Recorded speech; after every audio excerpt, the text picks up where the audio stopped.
shade. When hits the mic, the truth gets laid. Dawn's in the building, his swag so tight. Check your feelings, he's exposing all the lies. Every Thursday at 8, his voice takes the stage. The man's got soul like a record with age. Damn. Thursday night, I got caught in the rain. You wet, man. Dude, that's why I always keep clothes in the car. Keep clothes. You got to keep clothes in the Buick. Shout out to Phil, the podcast doctor. What's up, Phil? Yo! Man, got caught in the rain again. This is a Thursday night, the Don Miller Show. Thank you so much, everyone. Phil, they supposed to subscribe and like, correct? Yeah, and so just to clear a little confusion, Yes. if you are subscribed to Don's channel and you haven't hit get notified, make sure you do so you get notified when we're about to go live. Because YouTube likes to do something to where they don't notify you guys. So if you want to make sure, you're going to hit that little bell. It's right under that video if you're already subscribed. And if you aren't subscribed, what the heck's your problem? Go do it. My eyes are red because I was rubbing them today. Then first you got it. Then the rain came, and then the pollen left. Then pollen will be back in a minute, but you know it happens. Stuff happens. I can't cuss anymore because guess what? I got a big announcement coming up in the next few days right here on the Don Miller Show. To my friends in the Panhandle, stay with me. You're going to be hearing me again in the Panhandle real soon. So I'll keep you posted on what's happening there. Big surprise. Up and down the Panhandle. Shout out to all my friends in Destin, Fort Walton Beach, and all points north. I mean, that's east and west on I-10. I'll be back soon. Thank you so much, everybody. A lot to get to today, Phil, of course. Breaking news out of Cincinnati, Ohio, Hamilton County. The other day, a young man had an altercation with the police. Authorities say they rolled up on him, and he was in a stolen car. The young man fled the police, and there was a shooting, and the young man lost his life. And it's just a crazy story. I think it's, as my buddy Osiris said, it's just a bad situation across the board. But the young man loses his life after fleeing authorities. The authorities say that he was armed. There was a weapon found on the scene. And so the father goes to play the clip. I'm going to lay out the timeline. Play that, Phil. Here today, a homicide detective shared a new detailed timeline of Rodney Hinton Jr.'s alleged actions before crashing into Deputy Henderson. WCPO 9 News reporter Jay Shakur walks us through it. Here's what we know right now about Rodney Hinton Jr.'s movements on Friday. A Cincinnati police detective said on May 2nd, shortly after 9:30 that morning, Rodney Hinton Jr., along with family, viewed body camera footage of a Cincinnati police officer shooting and killing his 18-year-old son, Ryan Hinton, the day before. Police say officers found Ryan and 3 other young men in a stolen Kia. When police arrived, the 4 men ran. Police ran after them. And officers say Ryan had a gun, and it was pointed toward an officer who shot him twice, killing him. The footage, which is a bit blurry at times, shows the shooting and Ryan falling to the ground. Police then say after reviewing that body cam video shortly after 10:30 a.m., Rodney leaves Cincinnati Police's Criminal Investigation Sections Unit's parking lot. Police say he left this first time upset and unable to drive. Family members describe him as agitated. Witnesses tell police he went to a couple of different locations, then returned to the parking lot around 12:40 p.m. They say Hinton came back to pick up a car left behind, and then for a second time, he actually left the parking lot, followed by some family members, and then a few minutes later returned to the parking lot at CIS, drove through the parking lot, and then left the parking lot again. Now, authorities say that final exit occurred at 12:49 p.m. Just 11 minutes later, police say Hinton plowed right into Henderson, who was operating a traffic light at the intersection of Martin Luther King Drive and Burnett Woods. A detective on this case claims video footage shows Hinton first stopping in a left turn lane before increasing the car's speed. The vehicle accelerated. You know what? So I want to stop it right here. So Ryan Hinton was killed, 18-year-old killed while fleeing the police. The authorities say he had a gun There was a gun actually found on the scene. Authorities also say later in the next day, the dad got in a car and plowed down a retired deputy that was working an off-duty job at the University of Cincinnati's graduation, and he was killed. The authorities later arrested the father. He's been charged with aggravated murder by the Hamilton County prosecutor. What's bothering me about this is the black people on social media are praising the dad for killing an innocent person, right? And this deputy had nothing to do with this. But how did we get to this point where we are praising someone for taking somebody's life that had nothing to do with the situation? I think it's wrong across the board, but had I read or heard or saw on television that the father went after the cop who took the child's life, even though that's a whole nother conversation I'm going to have shortly, then I could at least say, damn. But this guy had nothing to do with it. Innocent deputy working a traffic detail is murdered by the dad. And now the dad's attorney is asking for a mental health evaluation for the father. And I'm watching this on social media, how black people are praising this dad, whose life is over as well, Phil. Yep. Sir, you probably would have been better off just taking your own life just to send a message for your son. But now you're done. And I'm sure there's some people out here who love this dad. He maybe has a family or other siblings or other children. This is really ridiculous. But what's more ridiculous is the fact that there are people cheering this on.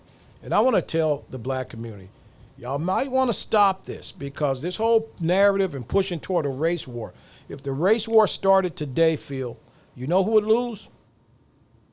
Black people. Oh, no. Black people. Why? Because we don't have what it takes to even engage at that level. You think so? You know, absolutely. Come on, Phil. Are you kidding me? Are you kidding me? You know, especially if you live in one of these black liberal cities, you can't own a gun anyway legally in most of them. That's true. Okay? It has been illegal forever in the city of Chicago to own a firearm until Mr. McDonald, a retired maintenance worker, sued the state of Illinois, went to the Supreme Court. Go read McDonald versus City of Chicago. You couldn't have a gun in your house. But every thug, every op on the street had a gun. And if you go to many of these liberal cities, they are strict on gun control. And so, you know, they're driving this narrative about anti-cop and black versus white. You clowns go ahead and play that game if you want to. Play that game if you want to, because I'm telling you right now, you ain't ready. And this dad should be locked up and prosecuted to the highest extent of the law. Yes, sir, you lost your child. It's horrible. But a lot of parents have lost their children. Let's play this out and see what happens. Let me tell you, I go to the beginning of all these conversations, Phil.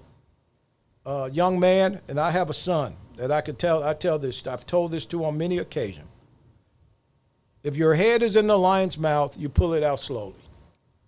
If you run from the cops, and have a weapon, Phil, it's highly likely it's not going to end good. Yeah. And so if we think that it's okay to engage in this, and it's amazing, and I watch it in cycles. I watch everything politically, and I probably should not as much as I do, but if we watch it in political cycles, every time there's a narrative being driven on one side, there's some narrative being created, black versus white, black man versus the white police. And again, you're not going to win that battle as well. I'm concerned that sometimes black people, you are the most ignorant ass people I ever met in my life. This is not even the one to raise the flag for. The young man fled from the police. Let's find out if it's a bad shoot or not. It'll come out, we hope. But if you're armed and you're in a stolen car, take the L. You're 18 years old. If you don't have any priors, It's probably not going to be that difficult. But when you run from the police and you have a firearm, allegedly, there was one found, this is not going to end. And then if your dad, you know, I don't know. This is the weirdest thing to me because I'm sure he had other family, Phil. Mm-hmm. So you put it all on the line. You take it all the way to hell for one of your children. So everybody else is left without a parent or a husband or a loved one because of this? Man, yeah, he needs to be evaluated. He need to go see a psychiatrist. Look, I love my kid, but if my kid got jammed up, something like this, I just don't think I would create an environment conducive to me going away, Phil. And I hear people talk, man, I kill everybody. You a damn lie. Stop it. Stop it. You a damn lie, Phil. Okay? And I'm just, it's sick. It's sickening to me to watch people engage in this ridiculous ass behavior that is being fed to them by an unknown source. The narrative is being pushed. Y'all can buy into it if you want to. I'm gonna take my black ass right back over there where I live. It's a setup. I'm telling you it's a setup. I've been preaching that it's a setup for a long ass time. I'm telling you right now it's a setup. And I just, when I saw this, Phil, I was like, wow, man. Really, sir?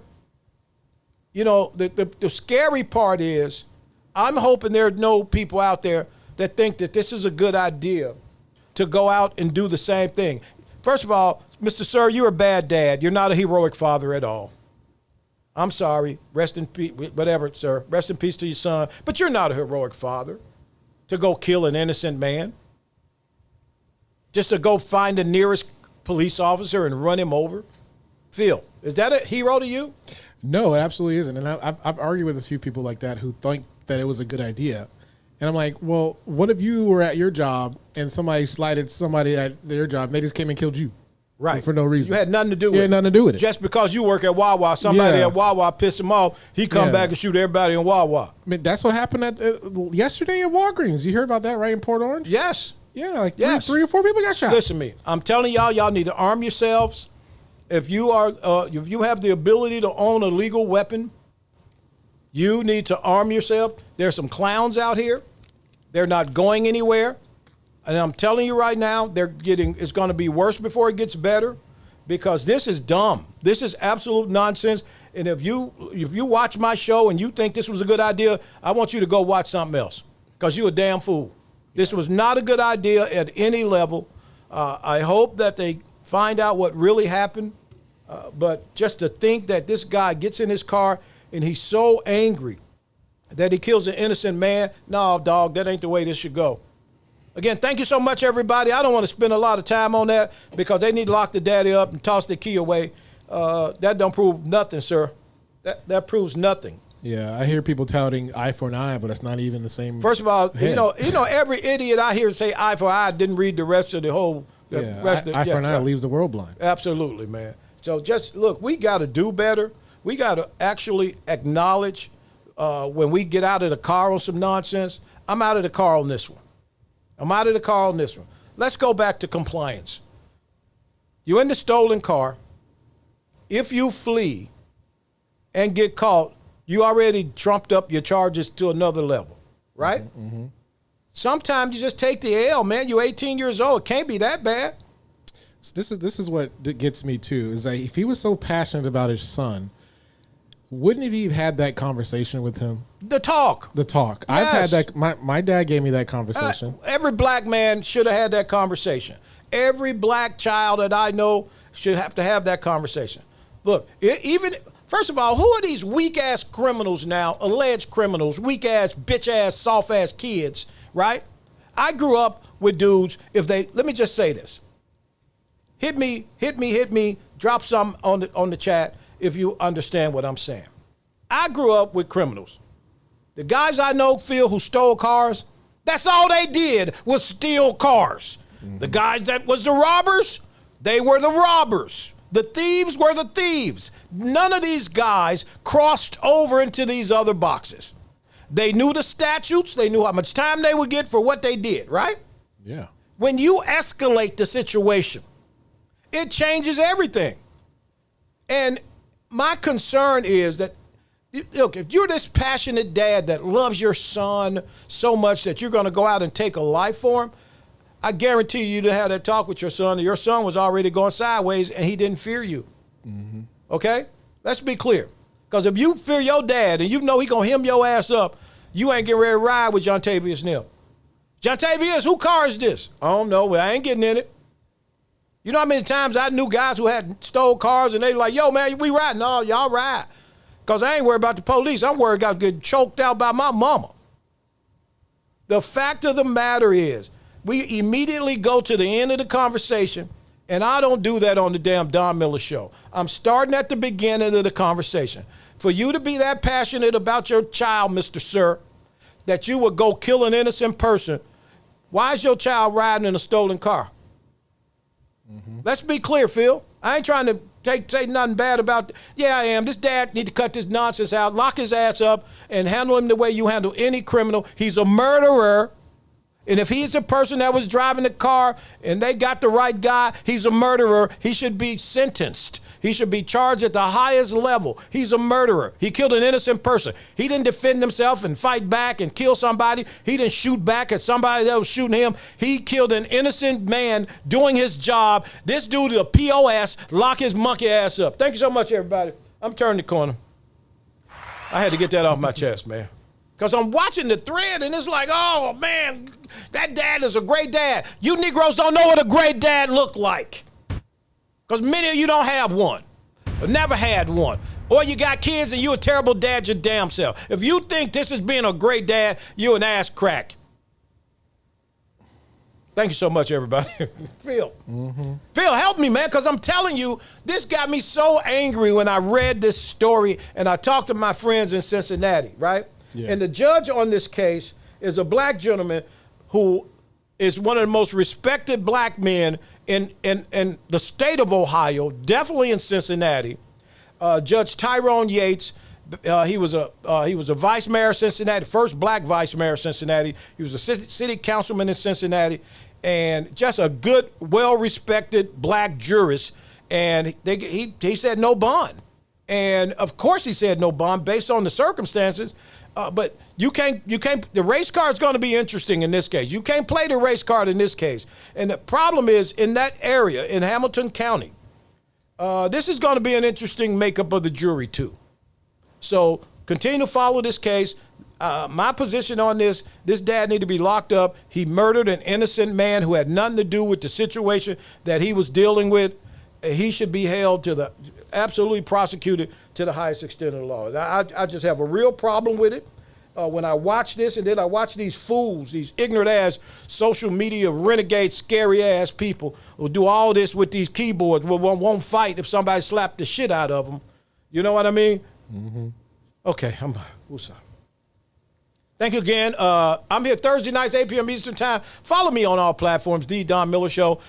Hit the notification bell to get notified when we go live. That's very important you do that because a lot of people are telling me that they weren't notified. So hit the notification bell. You'll be notified when we go live, which is every Thursday night. But I'm getting ready to do pop-ups. I did a little research on why. Why? Tell me why. Well, because you passed the 10,000 threshold. So now they limit how many people see your stuff organically. Really? Mm-hmm. So once I got 10,000 subscribers, they play a game? Yeah, they lower your percentage of who sees your stuff organically. So it was like 13%. Now it's at like 6%. Are you kidding me? So that's why people got to hit it's to prevent people from like buying fake subscribers and stuff. Oh, okay. Yeah. Well, my 10,000 should be all real. Right? Yeah. Okay. Yeah. All right. So good. Again, continue to follow that case, the Rodney Hinton Jr. case. He murdered an innocent man, a retired deputy, Larry Henderson, who had just retired, doing an off-duty job at the University of Cincinnati's graduation, just run down and murdered. It's shame. It's just so shameful. Phil, you said you had to ask me about talking about something. Yeah. So I'm not really a religious person, but I found out that the smoke was set. And so are you going to talk about the new pope? I wasn't going to talk about the new pope. Because of the way I view the Catholic Church sometimes. The Catholic Church is a very political environment. And I think that this right here is going to show America just how political it is. The first American pope, is Robert Prevost, who is from Chicago, and probably the most educated pope of the modern era. Brilliant guy, absolute scholar, intellectual, and when you become the pope, you take on a name. You don't use your name that you were in the priesthood under. And he chose the name Leo XIV. Leo XIV was a pope probably from around in the late 1880s to the early 1900s. And he was anti-capitalist at the beginning of the Industrial Revolution, big on socialism, just an interesting guy at that time. So Robert Prevost has taken on the name Leo XIV.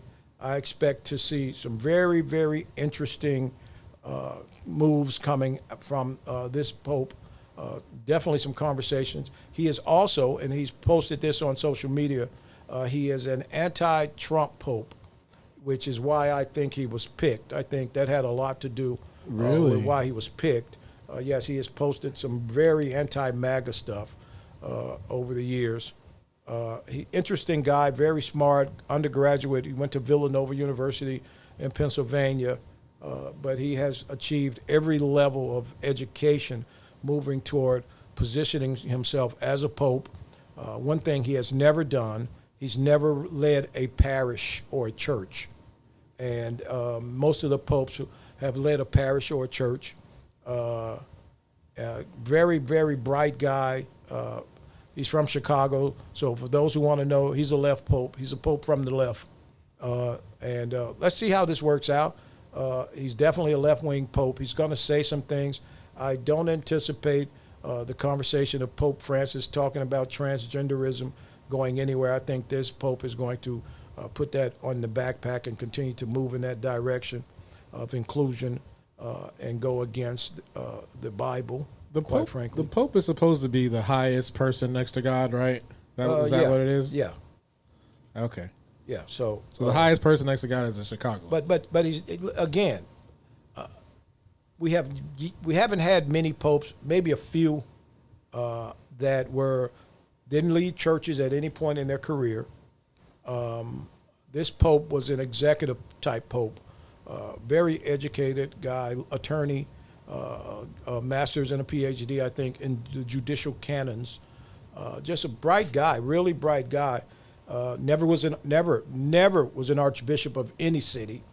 If you go look at the last few popes, you will see that in their what's it called, curriculum vitae. We call it a resume in my era. But this guy's an interesting guy. I expect to hear him talking about social issues and political conversation and globalism in the next few weeks. So that would be Robert Prevost from Chicago, Pope Leo XIV. Okay. All right. Okay. What else we got, Phil? Oh, Memphis, Tennessee. Getting back to, thanks for bringing that up, Phil. Yeah. 'Cause I wanted to touch on that pope, but this is going to be a political pope. He's a Cubs fan, by the way. Who told you that? Veronica Davis, of course. Veronica Davis. I'm a Cubs fan, right? Okay. All right. Maybe they'll win this year. Veronica Davis was the president in the 90s, in the 2000s, of the Don Miller fan club when I had like 10 fans. And I was on the radio. Veronica is my friend from the projects with me in Chicago. Cheers. Now she bougie. Oh. She don't go back to the projects much. Phil, Tyree Nichols case. You remember that case? Yeah. Tyree Nichols was a black man, unarmed black man in Memphis, Tennessee a few years ago that was beat to death on video. It was the worst video I can tell you that I've probably ever seen where black police officers bludgeoned and beat this black man to death. Black on black at a level I was like, damn, right? So they beat him to death. They were arrested and charged. Initially, I think it might have been 6 of them, 5 or 6. A couple of them pled and went away quickly. But there are 3 who did not, who decided to ride this out. Well, just recently, The case was moved from Shelby County, Tennessee, which is Memphis, and Memphis is probably around maybe almost 60% black, to Hamilton County, Tennessee, where it changed the venue. The case was moved out of Memphis up to Hamilton County, which is around Chattanooga, from what I think. But that county is only 18% black. So they moved the case from Memphis. The police officers who beat Tyre Nichols to death on video. I'm getting ready to say no, allegedly. I watched them beat that man to death. And today, a jury found yesterday, they acquitted him. They acquitted them of murder, Phil. And it was an all-white jury from what I understand. And people are like up in arms about this. And I have to tell people sometimes, you got to be careful what you ask for, because at least the jury in Memphis probably would have had some black people, but they say the case got so much attention in Memphis, it would be hard to get a jury in the case because of the attention that it got in Memphis, and it would be hard to get a jury, so they moved it to a different jurisdiction. The fact of the matter is, this case was national. Everybody saw this man get beat to death by them POS cops. And so they acquitted them. It was 8.5 hours. The jury was out, came back, and acquitted the 3 police officers of the murder of Tyre Nichols. And people are up in arms about it, but my question is, for what? Again, you wanted it out of Memphis, Tennessee, and you put it in a county where people probably see police brutality different, see policing differently. And let's be clear, right here on the damn Don Miller Show, see some black guy beating another black guy. You know what I mean, Phil? Let's be clear. And I know people are like, well, why does it have to do with race? Let me just say this. This guy, first of all, fled these guys, and they chased him, and they caught him, and they beat him to death. What happens in many areas of this country, when people see you running from the police, guilty or innocent, they assume what, Phil? You're guilty. Right? You ran from the cops. And so we may not see that because we probably say, well, people run out of fear or they run for whatever reason, right? In some places, people see you flee the police. The outcome is going to be the outcome because they assume you've done something. And so the jury, after 8.5 hours of deliberation, found the 3 cops not guilty in the murder of Tyre Nichols. Now, please understand, they have also already been found guilty in the federal case, which is a civil rights case. And they are awaiting sentencing, from what I understand, on the civil rights case.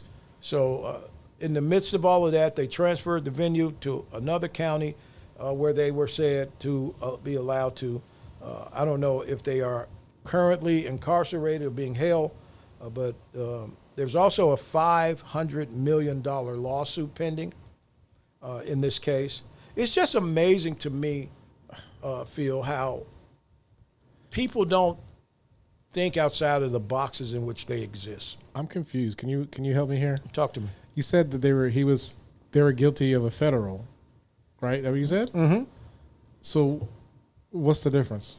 Well, the federal civil rights case had nothing to do as much with his murder as a violation of his rights. And so the murder charge was shifted to the state case, which was moved from Memphis to Tennessee. But they've already convicted him on the federal case, and they are awaiting trial. I'm amazed they hadn't been sentenced on that already. We'll see what happens. Oftentimes they move the jurisdiction, and one court wait to see how the other court comes back. But I think we're going to be hearing about the federal case. But what were they not guilty of if it was on video? Again, he fled the police and they beat him to death. Yeah, but that don't mean kill him if he ran from you. Again, I think it's very important that people do research and understand how certain places view situations differently. There had to be some difficult conversations in the jury room, or it wouldn't have taken 8.5 hours. Yeah, people in my timeline are confused too because, for one, cops get away with murder, you know, just in general, right? But these cops are black. So it's like, well, wait, what should I be mad at? That's the point. Right. That's the point. The people on your timeline are bright people because, again, we've seen these type of acquittals before, not with black cops as much, right? Yeah. So now I think the whole racial conversation, you guys got to revisit it now. Is this about race? Or is it about the way people see policing and police aggression? Because these are black cops, and they blatantly killed this cat, blatant. So what does the black community say now? Where are the spokespeople? Where's little skinny-ass Al Sharpton now? Okay? Where are the voices now that the black cops are acquitted? I want to hear from some of those black people. You're not going to hear from them, guys. Yeah, where are the marches? You're not going to hear from them. There are not going to be any marches. And this is why I say to the black community across the board, you got to pick your struggle. You have to pick your struggle. And every time we throw up race, and it happens like this, these guys should, as far as what I saw, they should be going to jail. They're going to jail on the federal charge, I'm sure, but they should be going to jail for beating this man to death. And then as the story unfolded, it was so blatant that this was a like set up type situation. But again, they're acquitted, and I don't get it, as your people on your timeline don't. But if these was 3 white cops acquitted, I can assure you that Ben Crump and all his cast of characters would be on their private jets headed right down to Tennessee. Al Sharpton would be on the jet on his way to Tennessee, right? If these white cops acquitted, yes or no?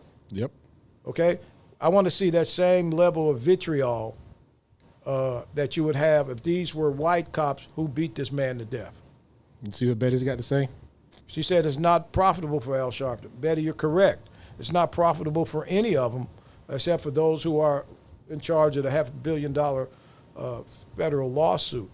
And I'm just saying, if these were white cops engaged in this situation, they would be sending us emails and notes about the march right now. We'd be getting them. How dare they let these white cops go? But these were white people who let the black cops go. Explain that to me. Matter of fact, we ain't take phone calls in a while. Open the phone lines up, Phil. If you want to give me a holler at your boy. Give me a call. And 352-717-4071 is the number to dial. 352-717-4071. Because I'm waiting. I'm like, okay. And I was sitting today with my buddy, Big O, and we were talking, and I'm saying, like, okay, I'm waiting to hear when the first rally in the first march against these 3 black POSs, okay? And I don't mean police officers, you know what I mean? And I'm like, okay, when they gonna march for them, black people? When y'all gonna burn down your neighborhood for these Negroes? Who killed a black man? Right?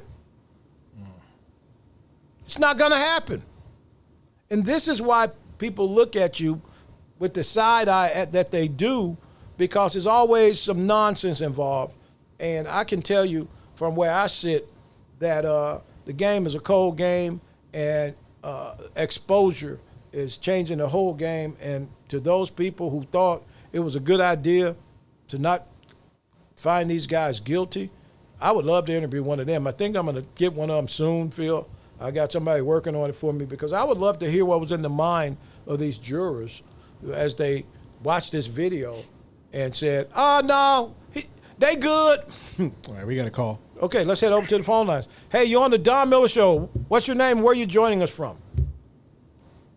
Rob Crocker, Wilmington, North Carolina. Hey, Rob Crocker, what's going on? I just wanted to let you know that I'm enjoying that white shirt tonight. Thank you, Rob Crocker. What's going on? I just want to let you know that I agree with you, and I think it's a shame where we are with society and the way people are treated just because of circumstances, the way they look. And I think people have forgotten that a voice is colorless. But when you see a black person or a Latin American, somehow they're instantaneously judged in today's society. But Brock, let me ask you a question, man. So, what do you think was going through the minds of the white jurors as they deliberated for 8.5 hours? Because, Rob, you saw the video. I think it's, yeah. Okay. I think that anytime you preach it, and I appreciate what you say, and I hate that you have to say it, but if you are caught in the act of something, put your hands up and do not run. The minute you run, you have subjected yourself to where no matter what happens, the verdict's probably going to go against you.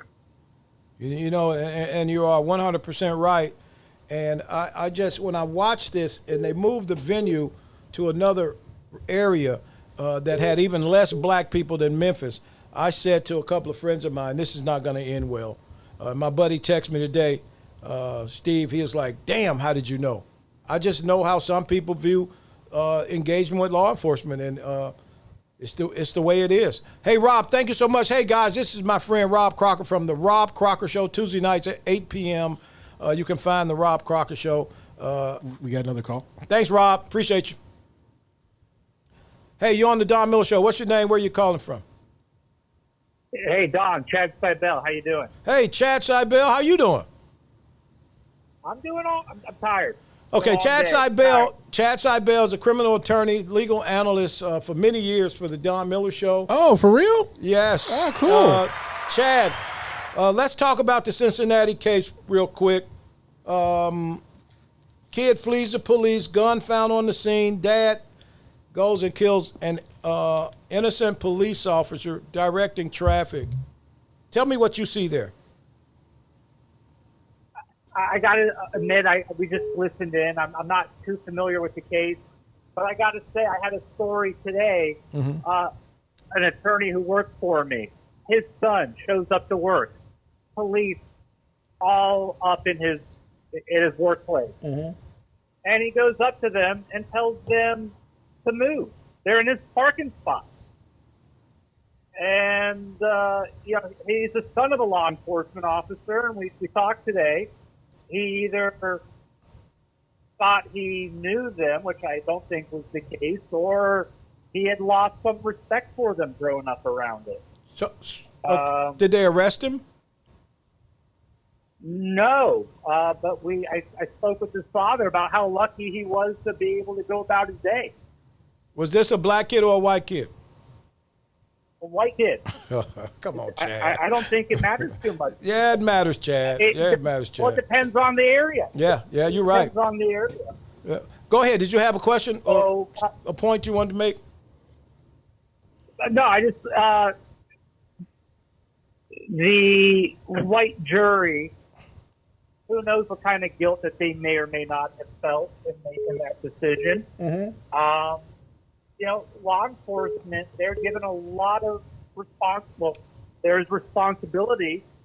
There aren't very many other people out there who get to just carry a gun out in the open and use it whenever they think they need to. You're absolutely right. So, but it's a complicated thing. But thank you so much, Chad. Phil, let's go back to the phone lines. Give us a call, 352-717. We're going to take a couple more calls. I love to engage the audience, Phil. You know why? Because I want to know what people are thinking. Because the white jury coming back, acquitting these guys, kind of blows my mind. Are we back on with the phones, Phil? Veronica, call back. Okay. Again, it's amazing to me that the jury looked at the same video I looked at. Phil, see if you can find a video. It's out there. Yeah, hang on one second. And it's amazing to me after seeing this guy get beat to death. All right, we got Everywhere, all over the country, we saw this video. And I get the federal civil rights case. That was a no-brainer to move swiftly toward that. Did you find the video? No, we got a phone call, though. Let's go back to the lines. Hey, what's your name? Where are you calling us from? This is Imran. What's up, bro? Hey, brother Imran. How are you, man? I'm doing good. Hey, so my business partner is a cop from Chicago, Maywood Police, right? You know Maywood. Very well. I've heard the stories, right? Now that I've taken a look behind the curtain, the one thing you're forgetting, black or white, it doesn't really matter as much. The badge is always gold or silver, and you can always hide behind that. Okay.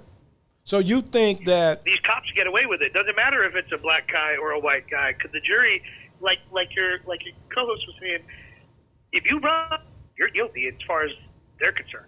and I think you're right, Imran, and I think that's something that I missed and I should have probably said. And this is why when I see a lot of the conversation about white cops killing black assailant, I'm saying, listen, white people don't make a big deal out of it when the cop kills a white guy, right? It happens all the time, every day. Thank you so much. Imran, where are you calling from? Austin, Texas. Austin, Texas. Hey, man, love you, bro. Thank you so much. All right, bro. Be good. Good. Hey, let's go back to the phone lines. Pause that video. Let's go back to the phone lines. Phil, we got somebody?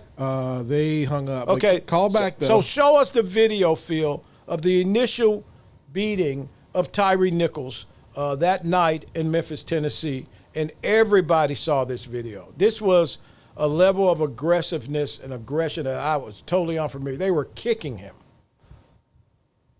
Look at this, man. They hold him up at one time. Yeah. Here. And so these guys on this video were acquitted by a jury in Hamilton County, Tennessee.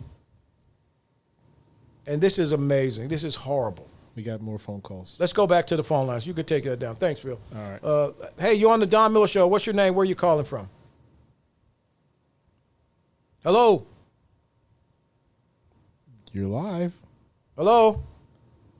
Okay. Never mind. But, you know, it's amazing to me, and Imran just made a really good point that I just encourage people about running from the police, mouthing off, and creating a situation that does not have to happen because it's never going to end good. I promise you it's not going to end good. And even if you're just upset, you know, I know people are upset, they get kind of boisterous. It's just try to contain, get you an attorney. Hello? Hey, you're on the Don Miller Show. What's your name? Where are you calling from? Veronica, and I'm calling from Crestwood, Illinois. From Crestwood, Illinois? Yes, sir. Hi, how are you? Veronica Davis. Hey, Veronica, how are you?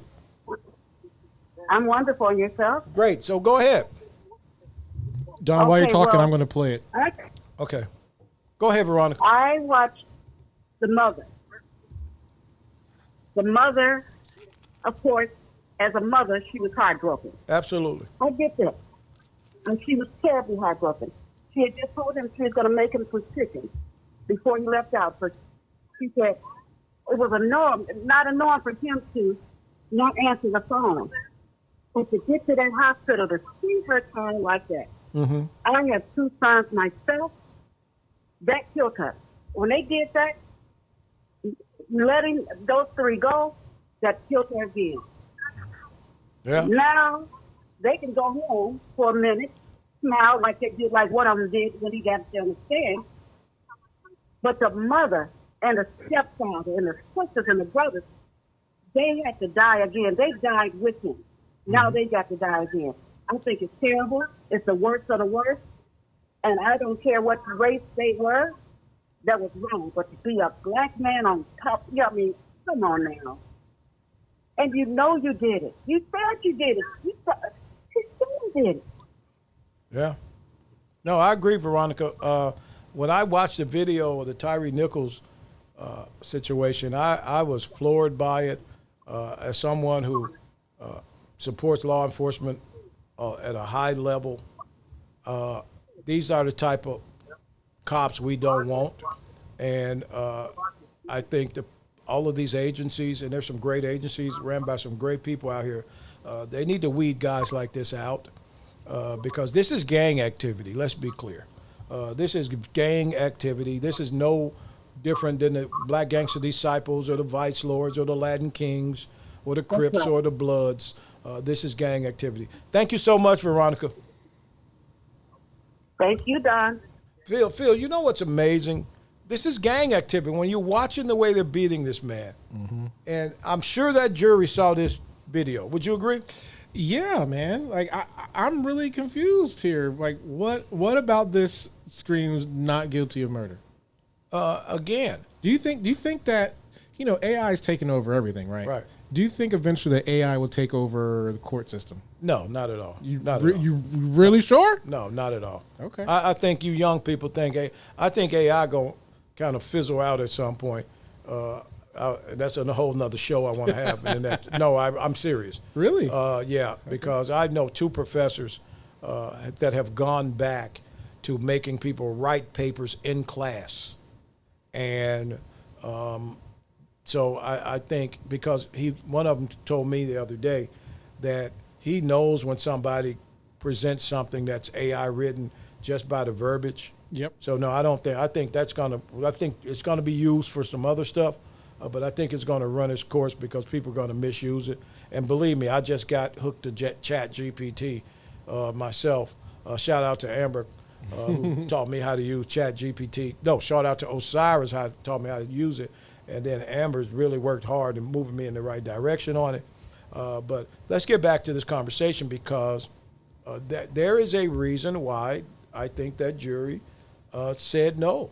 And you got to understand, especially in the state of Tennessee, places like Memphis, there are people in Tennessee that are just frightened of the notion of going to Memphis. You can leave Beale Street, go 4 blocks, turn right, and be in a war zone. And so people are like, yeah, these guys have difficult jobs, and sometimes they have to do it a little differently. They have to police a little differently.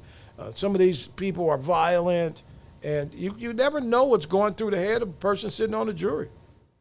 You don't. And I think that what we just saw are people saying, well, sometimes they have to do that. That's part of being a police officer in a tough place. Sometimes you got to choke the criminal out. And then we've seen so many of these movies where that is shown, correct? Yeah, man. Chicago PD is like one of my favorite shows. I watched it last night, okay? Sometimes and this is what happens with people who sit on juries. They watch these shows. They watch these cop shows. And sometimes you got to, like the sergeant on Chicago PD, boy, he'll do anything to get you. You know what I mean? Voight, yeah. Sergeant Voight, Hank Voight, right? And so, again, I think jurors watch these shows, they see a lot of stuff, and sometimes they start to side or attach themselves like they become police adjacent. Like, what would I do if I was in that situation, right? Yeah. And especially, like Imran said, and Crocker just, sometimes you got white guilt rises to the top. Like, oh, God, Sometimes it rises to the top for good, and sometimes not so good. And the fact of the matter is these people, these jurors, and thank you for your service sitting on the jury, people, because I know a lot of people who don't want to sit on the jury. Then they want to bitch and moan, okay? Like, man, I can't believe, I know people hide from the jury, don't want to go to jury duty, right? And then they always want to talk about what happened in the trial. You should have went to the damn jury duty. It goes back to another big case that I covered and was a part of, and these same black people was mad, but they didn't want to go to jury duty. So again, it's terrible what I saw, but it's a part of the way it is in the society. 352-717-4071. We're doing something different tonight, taking phone calls, because I want to hear people's opinion of not only the Cincinnati case, but what happened in the Tyre Nichols case that I just think is absolutely over the top. The Cincinnati case, the dad should go to jail. I don't care how you felt, sir. You got to go to jail. That was an innocent man. You're a murderer. Would you feel different if he got the cop that killed his son? I probably would still say he got to go to jail, but I would probably also be like, damn, feeling a little something. But this guy killed an innocent man, Now, what if it was this situation with Tyre Nichols? And if it was the father of Tyre Nichols that got those cops? Yeah, I would probably feel a little differently, but at least have an idea of who you going after. That was a movie. Wasn't that Death Wish? Something? I don't know. That was at a movie. least know who you're going after. That's my whole thing. You go out here and kill an innocent person, ain't got nothing to do with it, just because you in your feelings. You need to do your time. Yeah. You know, do all your time. Okay? You need to be on no bond and all your time. Because I'm telling you, I have to convince my black friends that the way the law is administered, the way from one side, we have to, this is why I tell everybody, you got to get friends outside of your box. Black people and white people. If you're white, you need to have a black friend. You have a real black friend, like a friend, somebody you could sit down and ask questions that you might think are ridiculous. And if you're black, you need a white friend that you can do the same with. Because I tell the story, Phil, I think I told you this story. I was at the mall one day, and I was walking out of the mall, and there was this drunk white dude, and he was a big guy, and he was belligerent, and somebody had called the cops on him. He was standing there cussing people out. And so along pulls up a police officer, car stops. I'm standing off to the side watching this, and it's probably 8 or 9 people out there watching it. I'm the only black person. Young guy gets out of the car, black cop. And he's trying to talk the dude down, like, hey, buddy, you know, got to bring it down. What's going on? And the guy's cussing him out, calling him the N-word. Finally, the young black cop, he comes at him and he grabs him, he flips him over and he slams his face on the concrete. His nose is gushing blood. The young cop gets on his back and he's handcuffing him, and out walks a couple of little old white ladies, and they both said the same thing at the same time. What did he do? They didn't pull out their camera phones. They started calling, you know, what did he do? They immediately said, what did this guy do? They didn't say, hey, cop, that's police brutality. His nose is bleeding. And we have to understand that there's some people who just see law enforcement like that, Phil. Right? Yeah. Bobby, no matter call what in. color. No matter what color. And I was looking at them and they were like, what did he do? He had to do something. The police officer wouldn't slam him to the ground just like that. And I'm like, damn, that's a different mindset. But it's a real one. And it's prevalent in some places where we travel to all the time. What did he do? Why is the cop handcuffing him and pushing him up against the wall? He had to do something. Police officers don't just do that. Now, some of us know. Maybe they do, some of them, right? But in the mindset of some people, you know, it's like, no, you had to do something to deserve this. Give us a call, 352-717-4071. Phil, you understand what I'm saying? Yeah, Bobby's he's saying he doesn't see the number. It's on the screen. Okay. Somebody named Bobby. Okay. Now, Don, do you think this is going to get worse in the future because of Trump's recent executive order pretty much telling cops you're going to be okay? Let me. That's not what the executive order said, okay? and I, you know, that's not what the executive order said. And I sent a message to myself because I knew you were going to ask. Somebody was going to ask me this question, okay? Yeah. And that's not what the executive order says. The executive order. Hold on, it's in my phone. Well, while you do that, I think Bobby's calling here. Okay, let's take Bobby's call real quick. Bobby, is that you? Yes, sir. Hey, Bob. How you doing? How you doing? Well, I'm good. Brother. Look, I just walked into this, and I'm not familiar with everything that you're talking about because it was about 10 minutes in or so. But I just have to say, I wish that the black and white community would come together. You know? Absolutely, I agree. I mean, it's ridiculous where it's, I served in the military with all sorts of races, all sorts of religions. We didn't have problems in the 80s. I still got brothers I still talk to. And, you know, and if you don't know, I'm white. You know. Shocking. But I just think that we have allowed to divide us.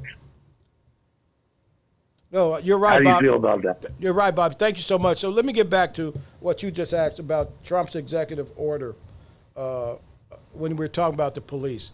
The order that I think exempted police officers. I talked about this on the show a while ago, Phil, suing police officers, right?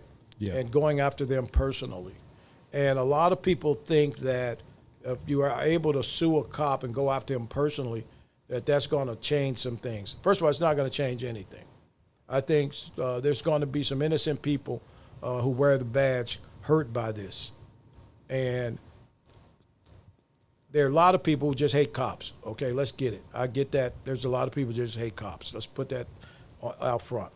But when you are able to sue a law enforcement officer and go after his home and his livelihood, go after him personally, I promise you that's not going to make much of a difference. And it reminds me of a case some years ago of a police officer, this is before body cams, pulls a guy over who's drunk driving in a small town, and the guy pulls him over. He's wasted drunk, tells the cop, I live 2 blocks away.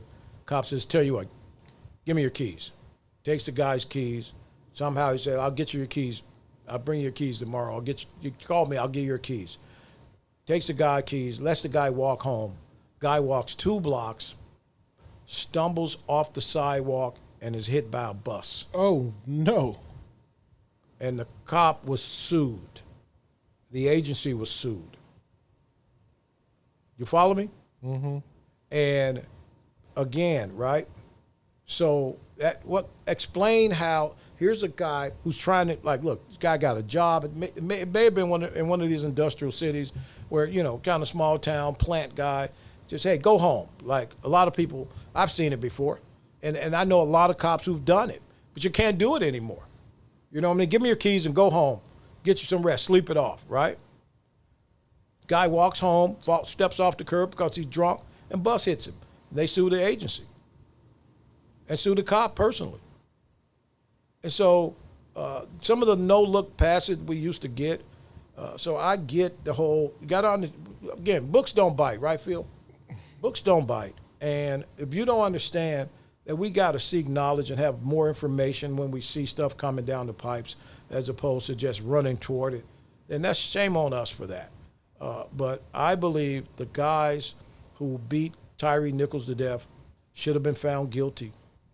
I believe that the people in Tennessee, by changing the venue, jurisdiction, and moving that case out of Memphis, where I think there were the blacks on the jury who would want to see those guys go to jail, for sure, would have found them guilty, absolutely. But when you move it to a town where there are not going to probably be any black people on the jury, and a lot of people haven't heard the case, which it's hard to believe people didn't know about that case.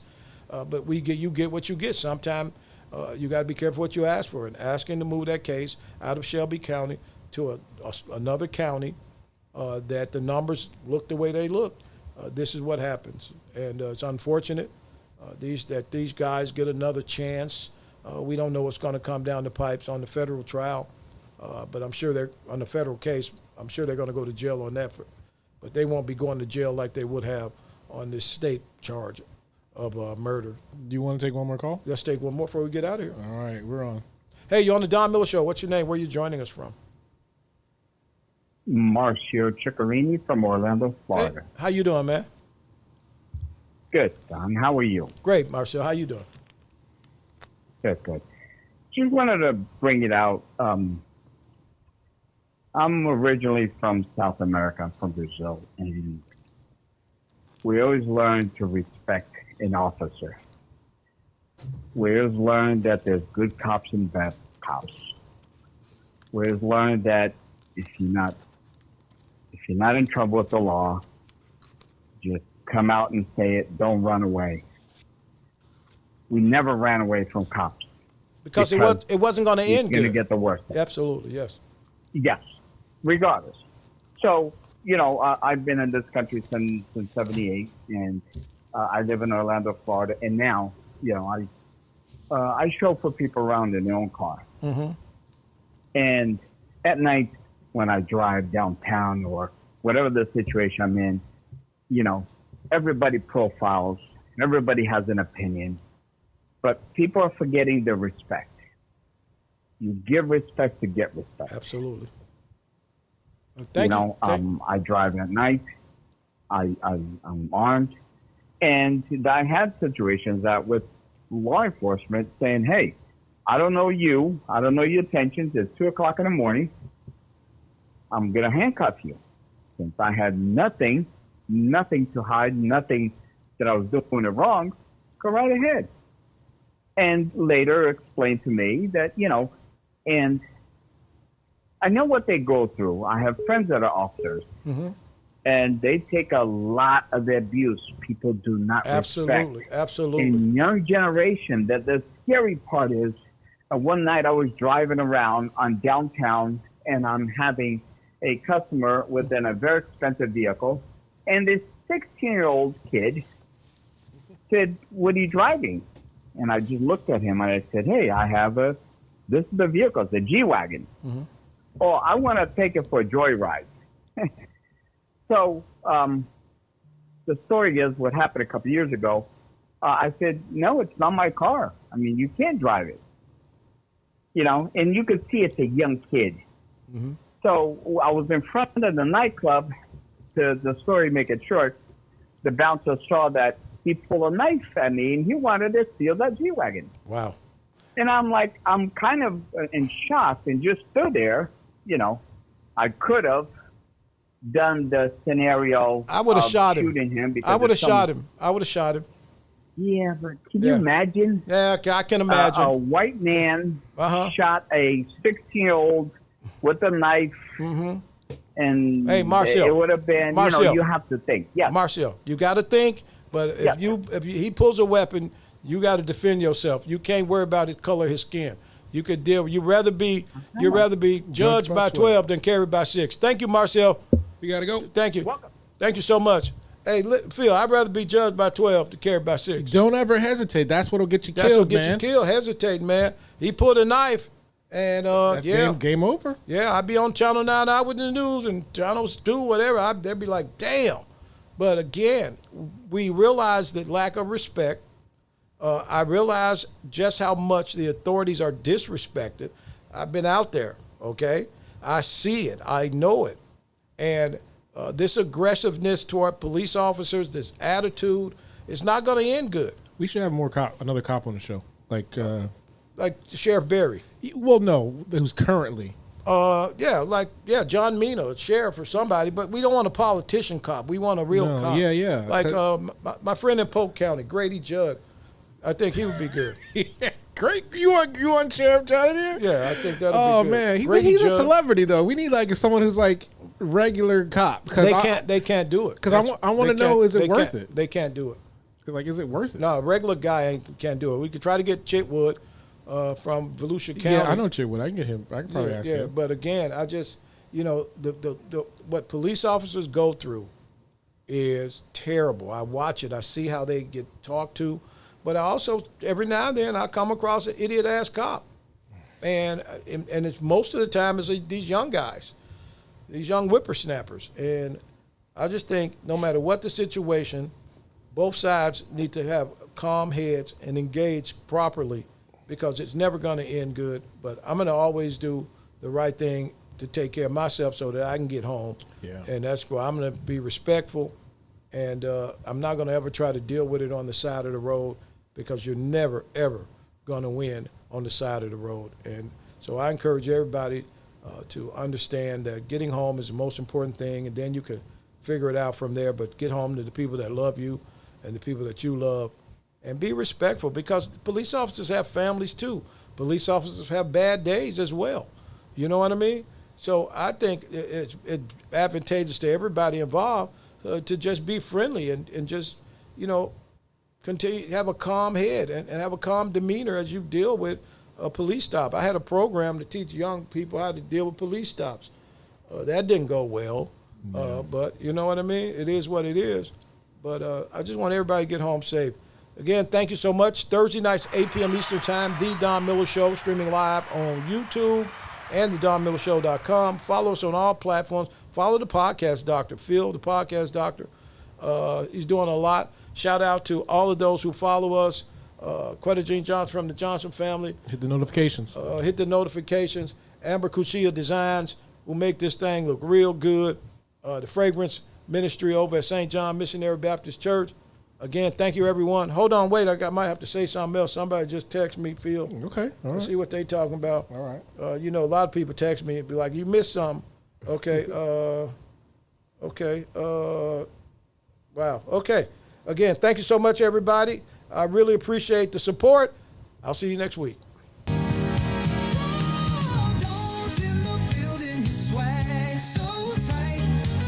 Check your feelings, he's turning wrongs to right. Every Thursday at 8, his voice takes the stage. The man's got soul like a record.